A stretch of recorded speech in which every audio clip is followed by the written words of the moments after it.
Kementerian Pendidikan, Kebudayaan, Riset, dan Teknologi menyiapkan 7 langkah dalam mengantisipasi peserta didik tidak terkena COVID-19 saat melaksanakan pembelajaran tatap muka. Berikut ketujuh langkah tersebut kami hadirkan dalam infografis.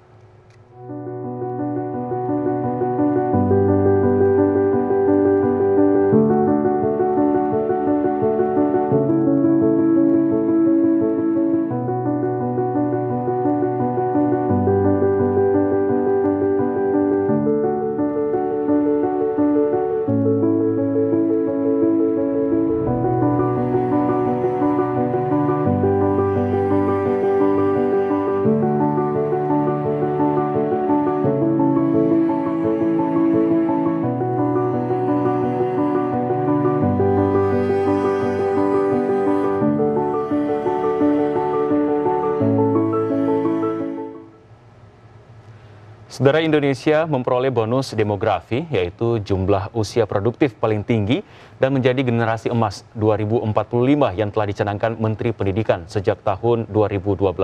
Dalam rangka menyiapkan bangkitnya generasi emas Indonesia pada tahun 2045, diperlukan pembangunan pendidikan dalam perspektif masa depan, namun pandemi COVID-19 telah berdampak banyak pada cara belajar siswa saat ini. Dan saudara, guna membahas pendidikan dalam persiapkan generasi emas 2045, kami akan membahas hal ini bersama Rektor Universitas Muhammadiyah Tangerang, Dr. Ahmad Amarullah, MPD, melalui sambungan Zoom. Selamat pagi, Assalamualaikum, Selamat pagi, Bapak. Waalaikumsalam warahmatullahi wabarakatuh. Salam sehat selalu. Baik. Pak Rektor, pandemi COVID-19 ini telah berdampak kepada banyak hal, khususnya pendidikan. Lalu bagaimana Bapak melihat pengaruh pandemi ini dalam strategi nasional dalam menyiapkan generasi emas 2045? Ya, biar tune in Pak ya, saya mengawalinya bahwa generasi emas 2045 itu adalah sebuah istilah bagi saya, di mana ada generasi yang hidup di saat NKRI memasuki usianya yang ke 100 tahun. Yang secara simbolik usia 100 tahun orang menyebutnya sebagai usia emas. Seperti pasangan suami istri yang sudah berada kehidupan rumah tangga selama 50 tahun, mereka merayakan sebagai perkawinan perak dan sebagainya. Nah, 100 tahun usia Indonesia, ini nanti generasi yang ada di situ disebut generasi emas. Nah, tentu tahun 2045 sebentar lagi ya, 23 tahun lagi ya. Yang saat ini sungguhnya kita sedang mendapatkan momentum, ya, di mana negara ini sekarang tahun 2020 sampai 2030 sedang memperoleh bonus demografi yang tadi Mbak sebutkan, ya, dengan karakteristik di mana ada usia produktif sekitar 180 juta orang, versus usia non-produktif yang cuma 50 juta. Ya. Artinya secara rasio teoritis, ya, akan ada 10 orang penduduk usia produktif yang mampu membantu 3 orang usia non-produktif. Ya. Nah, itu ekspektasinya. Jika Indonesia seperti itu, hebat ya, karena diisi oleh orang-orang yang punya kemampuan untuk berbagi dengan semangat gotong royong. Nah, untuk mengarah ke sana kita tentu harus melakukan sebuah proses pendidikan. Maka proses pendidikan sekarang sedang menghadapi persoalan, yaitu masalah pandemi ya. Sehingga ini juga akan terkendala terhadap mutu dari pendidikan kita sendiri yang hampir 2 tahun ini mengikuti pembelajaran secara daring ya. Sekarang sangat terasa ya, proses pendidikan jadi masalah dalam menghasilkan mutu yang berkualitas. Baik, Pak Rektor, ini melihat berbicara tentang pandemi COVID-19, di mana tadi Pak Rektor juga sempat menyebut selama hampir 2 tahun pelajar melakukan sistem pembelajaran secara daring atau online. Dan tidak sedikit juga ternyata pihak yang menilai bahwa sistem ini yang selama 2 tahun terakhir dijalankan kemarin, yaitu pembelajaran secara daring, bisa menggagalkan strategi mencetak generasi emas tahun 2045 karena kesenjangan infrastruktur antara daerah satu dengan yang lainnya. Bagaimana Pak Rektor melihat situasi ini?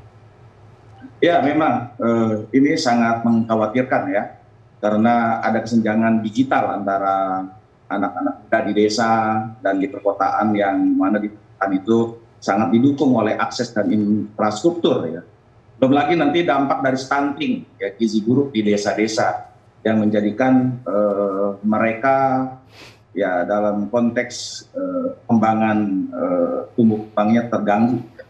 Dan tentu ini dibutuhkan layanan pendidikan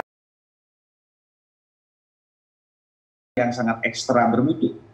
Nah, maka proses pembelajaran di masa pandemik ini ya, jika tidak didukung oleh infrastruktur yang memadai ya sangat sulit menjadi bermutu. Ini persoalannya. Baik, Pak Rektor, selama 2 tahun terakhir ini atau selama pandemi sejumlah sekolah ataupun universitas melakukan pembelajaran daring dan belajar dari rumah. Tentunya ada hal-hal yang menjadi kendala dalam pembelajaran daring ini. Apa Pak yang menjadi tantangan untuk memaksimalkan proses belajar mengajar secara sistem daring ini? Ya, kendala atau tantangannya tentu ada Mbak ya. Soal mungkin yang klasik, persoalan kuota ya. Walaupun sudah difasilitasi oleh pemerintah dan UMT pun ya, yang saya pimpin, ini juga sudah menurut kebijakan pemotongan 200.000 per semester ya. Kalau siswa kami sekarang ada katakanlah 17.000. Ini dalam satu semester kita udah mensubsidi mereka dari sisi kuota sampai ya 3,4 miliar ya. Saya pikir ini sebuah komitmen. Kemudian juga tantangannya adalah infrastruktur ya, digital ya, yang berbiaya cukup mahal, tapi kita juga siap mengadakan dan ini sudah dijalankan. Kemudian tentu masyarakat atau mahasiswa khususnya masih ingin menuntut ya pengurangan SPP ya, walaupun kita sudah kasih subsidi. Kemudian literasi digital ini bagi dosen dan mahasiswa ini juga perlu ditingkatkan terus ya, sehingga pembelajaran e-learning ini ya jangan kemudian E-nya saja yang terjadi, ya learningnya enggak. Gitu. Yang terjadi ketika daring mereka ngasih foto, dia pergi kemana-mana, gitu. Seolah-olah dia hadir, sehingga tidak terjadi learning ya pembelajaran. Baik, Pak Rektor, sampai saat ini tidak sedikit juga sekolah ataupun kampus yang masih memperlakukan sistem pembelajaran secara daring atau online, dan tentunya dampaknya masih terkendala dengan tidak maksimal dengan pembelajaran yang akan didapat dari sistem daring ini sendiri. Lalu apa yang sebenarnya harus diambil, langkah yang diambil untuk memaksimalkan pembelajaran ini bisa tetap memberikan yang terbaik kepada siswa atau mahasiswa seperti itu, Pak? Ya, memang tadi persoalannya kita perlu meningkatkan budaya literasi bagi mahasiswa tentang bagaimana setiap mahasiswa mampu beradaptasi untuk menghasilkan gaya belajar yang berbeda ya, seperti yang normal gitu ya. Kemudian juga dosen juga ini juga harus punya kemampuan melihat potensi dasar yang harus dikembangkan oleh dosen berbasis kepada hobi atau minat mahasiswa, sehingga mahasiswa tidak boring. Dan yang paling penting adalah orang tua juga harus mendampingi terus ya. Ini saya kira tantangan-tantangan ini harus melibatkan semua pihak ya. Pendidik, dosen, orang tua ya, tentu juga dukungan masyarakat dan pemerintah. Baik, Pak Rektor, terakhir Pak, singkat saja, apa yang sebenarnya menjadi kunci utama strategi pendidikan untuk menyiapkan generasi emas 2045 di saat pandemi saat ini? Tentu kita harus membangun kesadaran kolektif ya, semua pihak, bahwa kewajiban mendidik generasi emas bukan semata-mata kewajiban lembaga pendidikan saja, tapi semua elemen bangsa yang harus bertanggung jawab ya, sama-sama menciptakan generasi emas.